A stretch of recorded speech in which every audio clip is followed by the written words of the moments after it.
Well, hello everyone. Beautiful morning here after a number of days of rain.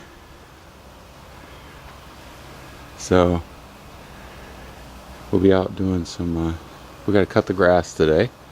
But first off, let's take a look at our tractor engine. It's we've been, spraying it up, rattling it over, spraying it up, rattling it over.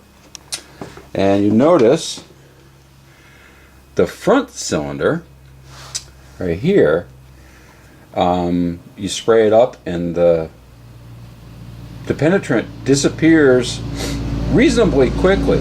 So that's a good sign. That means it's getting down past, something. The rings in there. And the back one, it is going down, not all the way around. See, there's like a puddle right there. This side over here, get you in a better spot. This side over here goes down, just not as fast. I haven't done anything with the valves. The next thing I think with the valves is probably get up, I don't know how well this is picking this up, get up underneath there with a brass punch and see if I can tap the valves up. Release them a little bit from the lifters. And we'll do it that way. I did not take the radiator off. A couple reasons. Number one, I got looking up in there, and whatever it is that attaches the little thing that the starter handle goes into to the crankshaft is a very small thing, and I think if we were to get onto it with a bar, we'd end up just snapping that off, so I don't want to do that. And if you take the radiator off, it also, that front piece comes off that actually supports the crank. So I'm going to leave that on for now. This is a very, very slow process. So that's why, it's back over here in the corner, and we're just, moving on with other stuff, but we're fiddling with it a little bit here and there. So I think the next thing that we're going to do is we're going to proceed to step 2. We've been using the penetrating oil so far, and now we're going to step it up and use a little bit different stuff and see what that does from this point. I think the penetrating oil has worked a little bit, but I think we need to go a little step further. So let me go, I'll get you guys set up, and we'll mix up a little concoction that maybe will work for us. Okay, so what we're going to do here, we have our empty jug, and right here we have 18 ounces of kerosene. So we're going to take our kerosene, dump it in,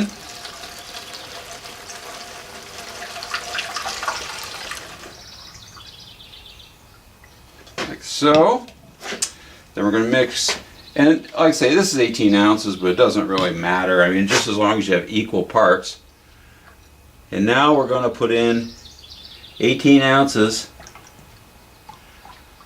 of Marvel Mystery Oil.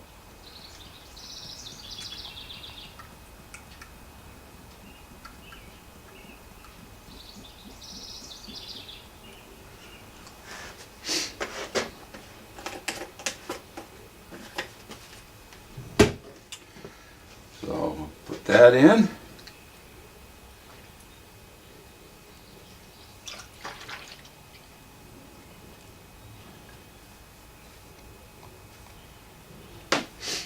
Okay, so that'll give us a 50-50 mixture, kerosene and Mystery Oil. Like I say, you can mix any amount you want. I just have equal parts of each. And, it's far from exact science, that's for sure. So, what we're going to do a couple things here.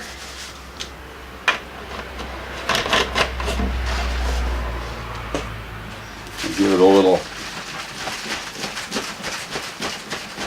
mix up. And now we're going to put some in our little oil can here.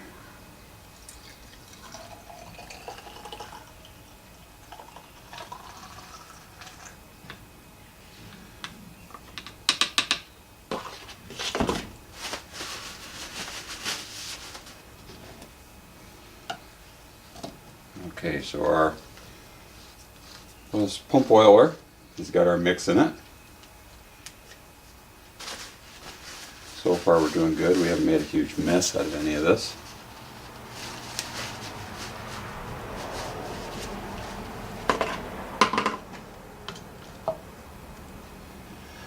Okay. So now we're going to go back over to our tractor.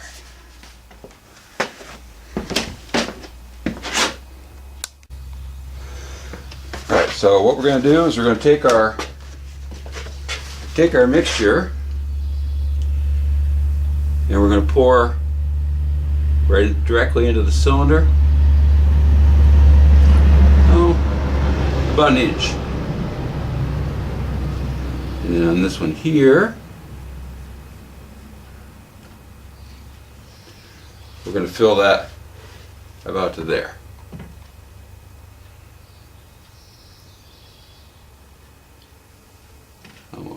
Right to the top.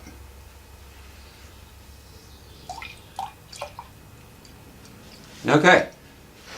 Now we've got liquid in both of our cylinders, so we can actually watch the level, see what it's doing. And now what we're done with our squirt can is we're going to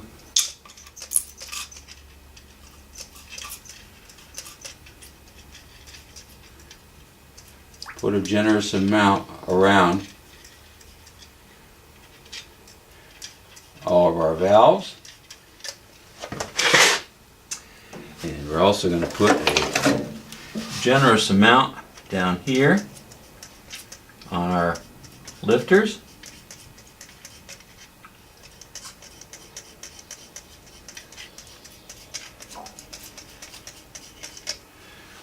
Like so. So, there you go. Now we've got a new concoction in there.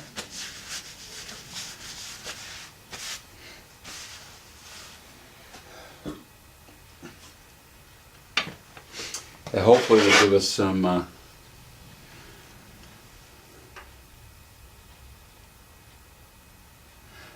I think the back one's actually going down already. I don't know. Of course nothing's, still nothing moves. But we'll keep it wet with this and see what happens. But we got one more thing we're going to do.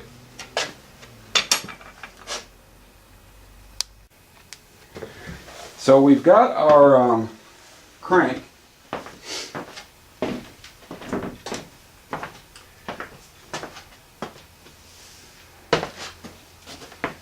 handle in, and it's engaged. Of course, clockwise is the direction of rotation on this. So what we're going to do, we'll take this concrete block and we're going to put it on the handle like that.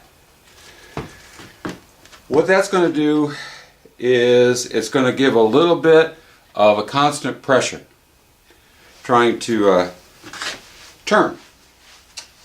So that'll just sit on there, keep pressure on it, and hopefully it'll entice it to move. Now the next thing that I want to make sure that I emphasize, I think we've gotten away from that a little bit. When I've been going around with my block of wood and my dead blow, and I've been, rattling on this. When I say rattle on it, I put my block of wood in, I've got like a 3-pound dead blow hammer, put it on there and I just tunk, tunk, tunk, tunk, That's all I do. You don't have to go full on caveman on this stuff, because all you're going to do is start, you know, busting stuff, deforming stuff. And that's why I use a wood block as well. Wood is friendly to most metals. And when we go up through, and when we start trying to get the valves up, I've got a long brass punch that I use on that. And once again, we're not going to go full on caveman. We're just going to start trying to get stuff, you know, loose and moving slightly. And we're going to do that without being in a hurry. And now the next thing that we're going to do is I'm going to clean up around our spindles.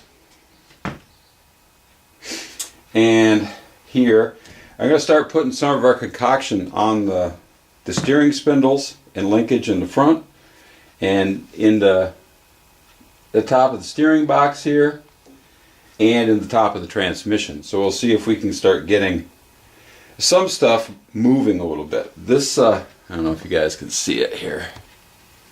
This pedal is actually starting to move. So that's not a huge part of it, but you know what? It's something. So this one here, we're going to take little victories as they come. The other thing that's free is the bearing on the fan. The fan does turn as well. But we'll see if we can get our transmission loosened up, get our steering loosened up, and at some point we're going to have to try to get what's left of the rear wheels off of this. But right now I just want it gives it something to sit on, so I'll leave them there. So there you go. Interestingly,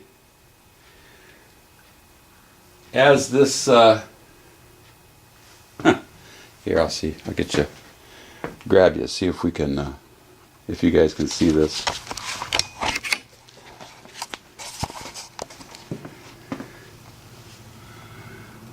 It's bubbling. See the bubble? So that means that somewhere in there's oxygen coming up through the oil. This one did it quite a bit when I first put it in. Now it's stopped. So anyways, that's what we're doing. Like I said, this is the kind of thing we can't be in any kind of a hurry at all doing this. This is going to take a while. And it took over 40 years to get where it's at. It's not going to come back in 3 or 4 days. So we'll just keep working on it and see what we get. Worst comes to worst, what we may, if it doesn't start to free up, is we may have to pull the motor out, take the crankshaft out of it, and then go at it from there. Maybe we'll try a little bit of electrolysis, you know, something like that. But we'll just keep working away on it. Some stuff is kind of old school, but that's what it is.